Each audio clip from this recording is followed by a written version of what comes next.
Hello everyone, welcome to my channel. ఈరోజు మీకోసం చాలా ఈజీగా త్వరగా తయారు చేసుకునే లంచ్ బాక్స్ స్పెషల్ రెసిపీ. పిల్లలకైనా ఆఫీస్కి వెళ్ళే వాళ్ళకైనా అందరికీ నచ్చేలాగా ఈ రెసిపీ ఎలా చేసుకోవాలో చూద్దాం.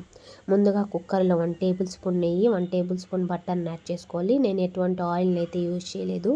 మీరు ఆయిల్ గీని యాడ్ చేసుకొని కూడా చేసుకోవచ్చు అనమాట. ఇప్పుడు ఇందులో బిర్యానీ స్పైసెస్ అలానే క్యాష్యూ వేసుకునేసి ఇలా గోల్డెన్ బ్రౌన్ కలర్ వచ్చేంత వరకు ఫ్రై చేసుకోవాలి.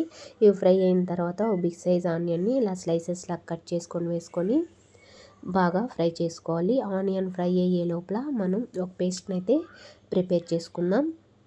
మిక్సీ జార్లో పుదీనా, కొత్తిమీర, కరివేపాకు, ఒక బిర్యానీ పట్ట, ఇలాచి, ఒక పచ్చిమిర్చి వేసుకొని కొద్దిగా వాటర్ని యాడ్ చేసుకొని పేస్ట్ లాగా ప్రిపేర్ చేసుకోవాలి.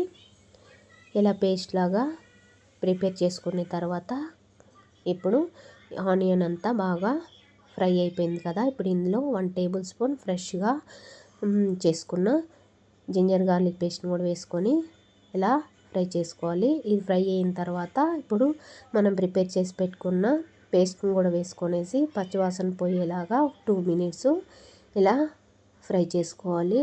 ఇది కూడా ఫ్రై అయిన తర్వాత ఇప్పుడు ఫ్రెష్గా ఉన్న గ్రీన్ పీస్ని కూడా యాడ్ చేసుకొనేసి ఇదంతా బాగా ఫ్రై అయ్యే విధంగా ఇలా మిక్స్ చేస్తూ ఒక 2 మినిట్స్ పాటు ఫ్రై చేసుకోవాలి.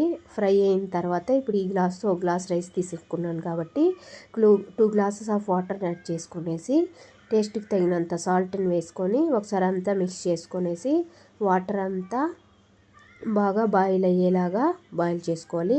వాటర్ ఇలా బాయిల్ అవుతుండగా ఇప్పుడు 1/2 అవర్ పాటు నానబెట్టుకున్న బాస్మతి రైస్ని యాడ్ చేసుకొనేసి ఒకసారి అంతా మిక్స్ చేసుకొని ఉప్పు కారాలంతా చెక్ చేసుకొనేసి మూత పెట్టుకొని 2 విజిల్స్ రానిచ్చామంటే టేస్టీగా గ్రీన్ పీస్ పులావ్ అయితే రెడీ అయిపోతుంది.